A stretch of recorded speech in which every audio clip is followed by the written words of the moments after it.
Assalamualaikum warahmatullahi wabarakatuh. Saya Susi Fitrianti dengan NIM channel 229 dari Prodi D3 Akuntansi kelas A dengan mata kuliah Akuntansi Perpajakan. Di sini saya akan menjelaskan materi tentang konsep dasar akuntansi perpajakan. Karakteristik informasi dalam laporan keuangan yaitu dapat dipahami, relevan, materialitas, keandalan, substansi mengungguli bentuk, pertimbangan sehat, kelengkapan, dapat dibandingkan, tepat waktu, dan yang terakhir keseimbangan biaya dan manfaat. Pengertian akuntansi pajak. Akuntansi perpajakan adalah aktivitas pencatatan keuangan pada sebuah perusahaan atau lembaga yang bertujuan untuk mengetahui jumlah pajak yang harus dibayarkan. Pada dasarnya, akuntansi biasa dan akuntansi perpajakan memiliki cara kerja yang hampir sama. Hanya saja, akuntansi biasa itu menghasilkan laporan keuangan, sedangkan akuntansi perpajakan menghasilkan laporan pajak. Berikutnya itu fungsi akuntansi.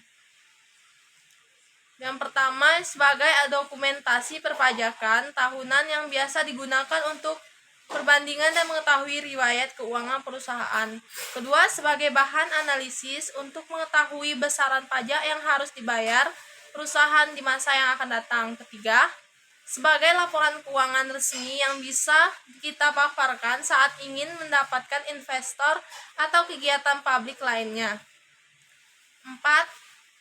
Strategi menganalisa pajak dan perencanaan di masa depan. Berikutnya itu prinsip akuntansi pajak. Yang pertama yaitu kesatuan. Prinsip ini menyatakan bahwa sebuah perusahaan merupakan satu kesatuan ekonomi yang tidak dapat disatukan dengan entitas ekonomi lainnya, yaitu pemilik perusahaan atau lembaga lain yang secara hukum tidak memiliki hak. Kedua, historis. Prinsip historis mengharuskan pencatatan keuangan secara real terhadap pembiayaan sebuah barang atau aset. Dan yang terakhir yaitu pengungkapan penuh.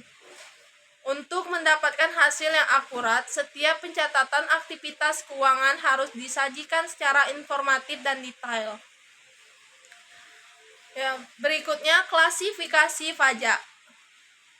Untuk memudahkan, berikut klasifikasi pajak berdasarkan cara pemungutannya. Yang pertama yaitu pajak langsung.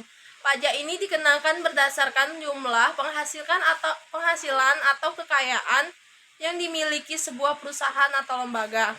Yang kedua, pajak tidak langsung. Pajak yang dibayarkan saat terjadi sebuah transaksi keuangan. Pajak semacam ini bisa diwakilkan atau dibebankan kepada orang lain.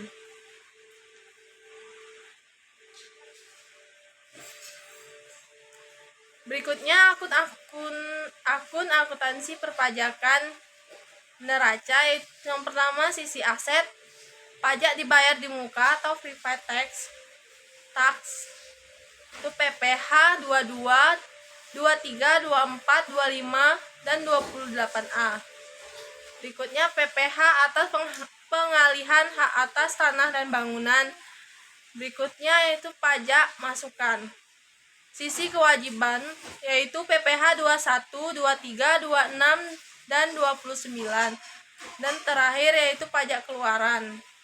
Sisi laporan laba rugi yaitu beban pajak penghasilan atau income tax expense. Berikutnya PBB, pajak masukan yang tidak dapat dikreditkan, dan yang terakhir biaya materai yang dicatat sebagai beban operasional. Kesimpulannya, akuntansi pajak sendiri merupakan bagian dari akuntansi komersial yang sudah disesuaikan menurut peraturan perpajakan. Dengan adanya akuntansi pajak dapat mempermudah wajib pajak dalam menyusun surat pemberitahuan pajak. Sekian penjelasan dari saya. Wassalamualaikum warahmatullahi wabarakatuh.